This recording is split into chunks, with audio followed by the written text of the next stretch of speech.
Everyone loves a good old crossover. Whether it's two universes colliding, or just two generations of a franchise finally meeting up. And the Pokemon Adventures manga isn't shy of having its own fair share of crossovers too. So in today's video, as the title suggests, I'm going to be talking about and explaining every single generation crossover in Pokemon Adventures. Meaning no spin-off crossovers like Todd Snap or the Pokemon Rangers. With the intro done, let's begin. Our first crossover takes place in the Gold, Silver and Crystal chapter, where the first generation of Dex holders from the Kanto region come over to the Johto region to team up with the second generation Dex holders and defeat the Masked Man. These guys all find their way into a team up by pure coincidence, starting with Yellow going to Johto to investigate Lugia, where she happens to meet up with Chris. Then for Blue, he has to go to the Gym Leader exhibition tournament. For Green, she travels to Johto to help Silver finish what they started in regards to the Masked Man. And lastly for Red, he went to Mount Silver in order to heal his wounds and then came down to Johto to help his friends. The whole group eventually crossed paths in the Ilex forest where they used their starter Pokemon to combat the Masked Man and his ice statues. After this team up, the gang all split up, well for the most part, as Gold and Silver head to Mount Silver for training.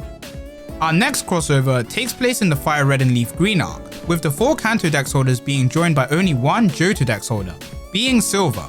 A pretty weird crossover if you think about it, but considering the stakes of the story, it makes sense. With Green finally reuniting with her parents in the Sevi Islands, along with Red and Blue going there to see what's up, Yellow remains in Kanto's Viridian City, where she encounters Silver looking for his own connections with his parents. And with the help of Yellow, they uncover the truth that Silver's dad is in fact Giovanni of Team Rocket. And through some Team Rocket shenanigans, the 5 Dex holders eventually meet up at the end of the arc, and they all enjoy their mini reunion. Unfortunately, however, this reunion gets cut short by Surd turning the 5 of them into stone. For crossover number 3, we have a grouping of all 10 Dex holders of the time, thus making it the second largest crossover between the Dex holders. If you want to know the largest crossover, stay tuned to the end. This crossover takes place in the Emerald arc and has Emerald and his new friends Ruby and Sapphire meeting their 2 senior Dex holders Gold and Crystal. The 5 of them all team up at the Battle Frontier in order to stop the evil Gao hideout. Also present are the other 5 Dex holders, who were petrified like I mentioned before. However, Emerald makes a wish to Jirachi and they're freed from their states, allowing them to meet their juniors and all 10 of them to work together against the mind-controlled Pokemon in the Battle Frontier. And then eventually use the ultimate moves Last Burn, Frenzy Plant and Hydro Cannon, as well as a triple Volt Tackle to defeat the Phantom Kyogre. They also have a Dex holder tournament after this, where Emerald wins. But I already made a video on that, so if you haven't watched it, go check it out after this. Out of all crossovers, this is by far the coolest in my opinion, and hopefully we get something as large scale as this again in the future. Now we have a much smaller scale crossover, that's more of a cameo and a flashback than anything, but I thought I should still mention it. In the HeartGold and SoulSilver chapter of the manga, Silver gets a new Pokemon, as well as 2 evolution items from his seniors, Blue and Green, with Blue giving Silver his Rhyperior as he had to give away his Ursaring to Giovanni, and Green giving Silver both a Duskstone and a Razor Claw, allowing his Murkrow and Sneasel to evolve respectively. Although they only appeared in flashbacks, this was a much welcomed appearance, with Green getting to showcase her ability as the evolver, as well as giving more attention to Blue and Silver's relationship, going from guys who hated each other to a sort of teacher-student vibe. Another super cool crossover comes in the form of the world of Black and White and Black and White 2 combining in the Black and White 2 arc. As this arc serves as a direct sequel to the last, a crossover only made sense, and when we finally got the fated chapter of White making her appearance searching for the Lightstone to help Black, things were looking good.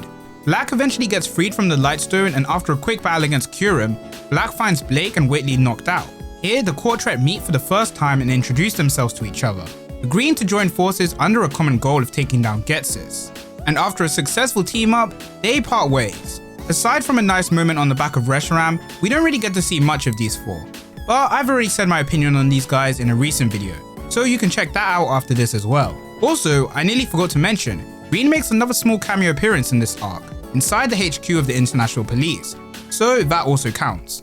Moving on from Unova, we head to the Kalos region's XY arc, where we see the Kanto Dex holder Blue return once again, this time on a mission to uncover the truth on the legendary Pokemon Zygarde.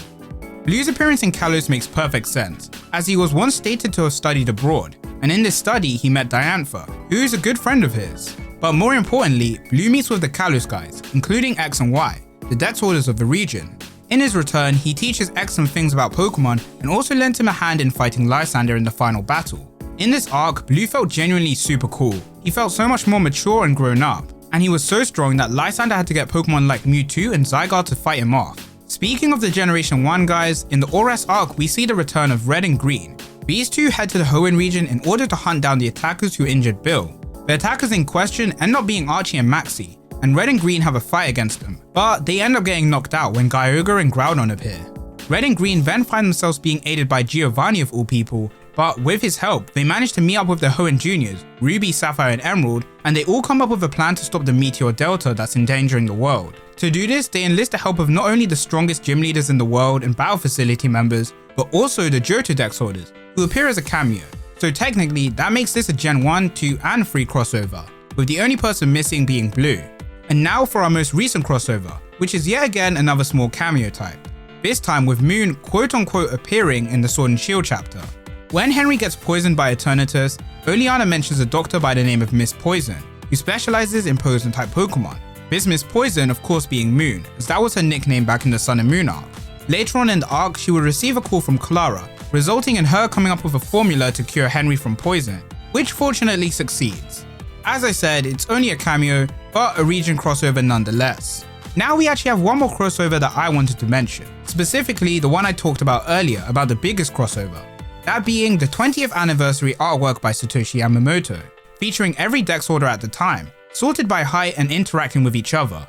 And a fan actually made a text version of this art, which I'll link in the description so that you can all check it out. Yamamoto has drawn plenty of artworks having the Dex holders interact, but these were more one-off gags, and there would be too many to include in this one video.